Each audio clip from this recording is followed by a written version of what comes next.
Hoje eu recebi uma pergunta que eu achei até interessante vir responder em vídeo, porque eu percebi que é uma dúvida bastante comum de muitas das pessoas que estão acompanhando todo esse trabalho que a gente está colocando e disponibilizando sobre os traços de caráter, sobre a leitura corporal. A pergunta é do Marcelo, ele é um seguidor, e ele colocou o seguinte: o processo de emagrecimento seria uma forma de mudar o tipo de caráter? Digo isso pois fiz reorientação alimentar passando do 42 para o 38, o número da minha calça. Já faz mais de um ano dessa mudança e permaneço nas medidas. Com isso melhorei minha autoestima, me valorizei e passei a cuidar mais de mim. Acho que tenho traço masoquista. Então, vamos recapitular. E para você que é novo por aqui também, seja bem-vindo. Marcelo, nós temos 5 traços de caráter. Todos nós temos os 5 traços e ninguém tem um traço puro. A gente sempre vai ter indícios dos outros traços e dependendo qual é a dinâmica que a gente está vivenciando, a gente vai usar mais um traço do que o outro. O que são traços de caráter? São mecanismos de defesa. Para quê?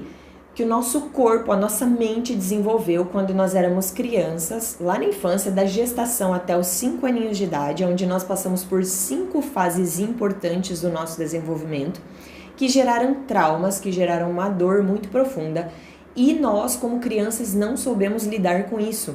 Então a mente se encarregou de criar, de desenvolver esses traços de caráter como um mecanismo de defesa para nos proteger dessa dor, de sentir essa dor novamente. Com essas dores vieram também os nossos recursos, as qualidades que a gente tem por causa dessas dores, foi o que a gente precisou desenvolver. Então, olha só, os 5 traços na ordem. O esquizoide, lá na gestação, ele tem medo da rejeição, mas ele desenvolve a criatividade. O oral, na fase da amamentação, ele tem medo do abandono. A dor dele é o abandono, mas ele desenvolve a comunicação. O psicopata, ali na fase em que a criança começa a descobrir o mundo, ele tem medo da manipulação, uma criança que se sentiu manipulada. Ele desenvolve a articulação, o dom de negociar, de liderar. O masoquista, ele tem medo da humilhação no período do desfraude. Aconteceu alguma coisa onde ele se sentiu humilhado. E às vezes não foi nem por coisas, por ter feito as necessidades nas calças, mas pode ser por coisas que ele falou que ele se sentiu humilhado. Nesse período, então, ele desenvolve a capacidade de ser um bom planejador, de ser um solidificador. E o rígido, ali no período onde a criança começa a perceber o mundo em pares, ela se sente traída, a menina pelo papai e o menino pela mamãe, então a dor é da traição, e desenvolve a proatividade, ser sempre o primeiro, ser bastante ativo, realizar muitas coisas, é um ótimo realizador. Então, lembrando, todos nós temos os 5 traços, e o que nos diferencia é que o impacto que você teve em alguma dessas fases são hoje os seus traços predominantes. Por quê? Porque essa dor é maior.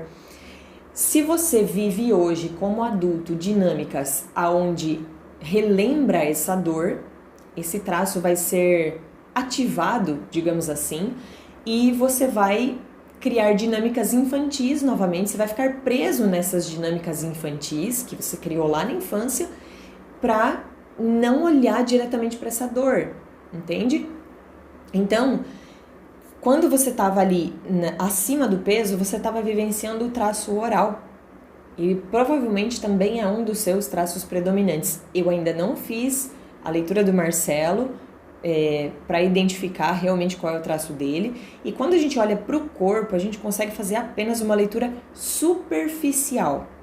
Porque para a gente fazer uma leitura aprofundada, onde a gente identifica realmente onde está a grande dor, que é o que está regendo a vida dessa pessoa, a gente precisa conversar, ver que gestos que a pessoa utiliza, como que a pessoa se movimenta, qual é a postura dela, é uma série de fatores que a gente precisa analisar para ver a história dessa pessoa.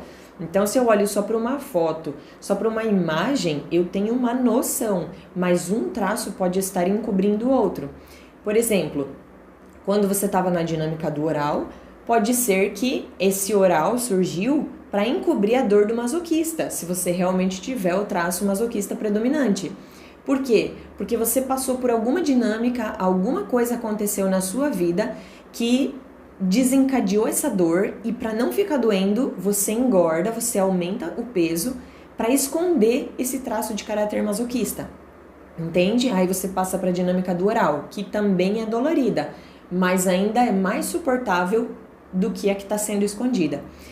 Aí você percebe que inconscientemente, né? Você percebe que não precisa mais disso, você consegue emagrecer e por mais de um ano você já se mantém, então, nesse peso diferente, com esse corpo diferente. E você se identificou com os traços do caráter masoquista, que você acredita realmente que seja o seu predominante.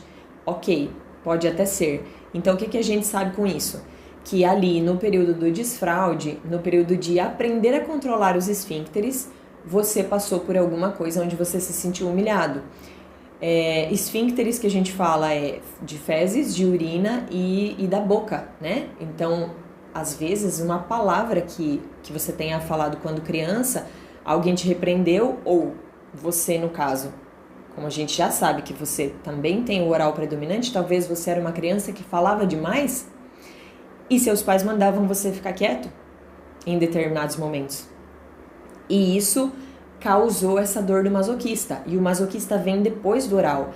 Então, a dor que você registrou do oral lá no passado, nessa infância, que você se sentiu abandonado por algum motivo, e no seu caso, o oral do excesso, que recebe demais, mas a única coisa que você sente que você precisa em determinado momento você não recebe, talvez a sua mãe tivesse que trabalhar fora e não pudesse amamentar você tantas vezes quanto você gostaria, você não sentia o colo da mãe, não se sentia seguro porque faltava esse colo, esse contato, esse olhar da mãe para com você.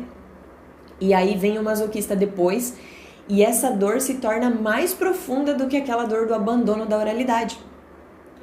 E aí quando você chega na vida adulta, você vive a dinâmica do masoquista e de repente acontece alguma coisa que o seu corpo entende que ele precisa passar para o traço do oral para encobrir essa dor da humilhação do masoquista, para você não ser humilhado. E aí, ao invés de se calar, que o masoquista fica mais fechado, mais quieto na dele, mas aguenta até virar uma panela de pressão e de repente explodir, você passa para o traço do oral, onde você começa a falar mais, a colocar as coisas mais para fora. Mas ao mesmo tempo você entra na dinâmica da vítima, que é como aquele bebezinho que está lá sem recursos, que não sabe como pedir a mãe, como pedir por ajuda e fica chorando. Então, quando adulto, a gente não fica chorando, mas a gente fica reclamando, a gente acha que tudo tá ruim, que alguém tem que salvar, que o governo, que o pai, que a mãe, que Deus, que a família, que a igreja, enfim, o patrão, alguém tem que fazer alguma coisa pela gente. Quando você sai dessa dinâmica, opa, eu não preciso mais disso. Você começa a se valorizar mais, você entende que sim, você pode ser uma pessoa mais bonita, que se sente melhor consigo mesma, que você não precisa mais ficar nessa posição de vítima, e você volta lá para o seu traço original, que provavelmente é o masoquista. Então, Marcelo e quem estiver assistindo, observe. Sempre que a gente muda o formato do corpo, a gente também muda a dinâmica do que está acontecendo na nossa vida. Sempre tem um gatilho. E Marcelo, eu quero que você observe o seguinte, quando você começou a emagrecer, provavelmente você não teve só uma mudança de mindset, onde você decidiu emagrecer, fazer uma reeducação alimentar. O que te levou a isso? Que tipo de mudança você teve aí na tua vida que fez você decidir emagrecer? Então observa isso, com certeza alguma coisa muito boa, né, que aconteceu, ou uma dor, com certeza não, porque pode ter sido também uma dor muito profunda que fez você emagrecer, mas eu acredito que tenha sido bom pelo fato de você ter buscado reorientação alimentar, tá?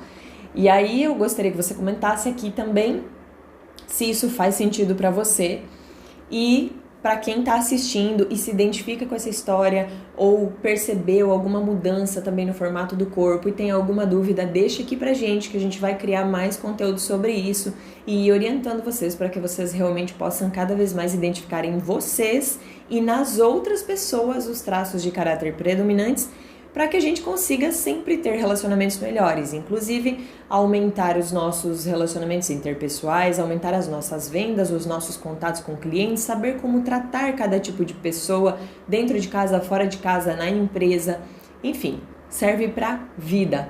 Um beijão e até mais!